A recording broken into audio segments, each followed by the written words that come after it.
మార్పు చెందుతుంది. ఆ మార్పును బట్టి క్రీస్తును సొంతగా అంగీకరిస్తున్నారు. ఎంతమంది తాగుబోతులు మారారు, ఎంతమంది వ్యభిచారులు మారారు.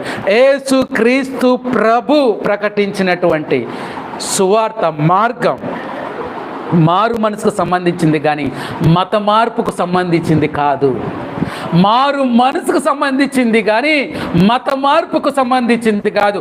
ఆయన ఏ రోజు కూడా మతము గురించి ప్రకటించలేదు, మారు మనసు గురించి ప్రకటించాడు.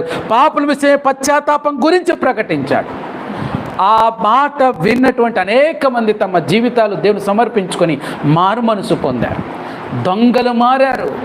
వారందరినీ చూసినప్పుడు దేవుని నామ మహిమ కలిగి అనేక మంది, ఇదిగో మేము వెంబడిస్తున్నాం, మేము వెళుతున్న మార్గంలో సత్యం లేదు, సత్యం యేసుక్రీస్తు ప్రభు మార్గంలో ఉందని ఆ సత్య మార్గం వైపు అనేక మంది నడుస్తూ ఉంటున్నారు.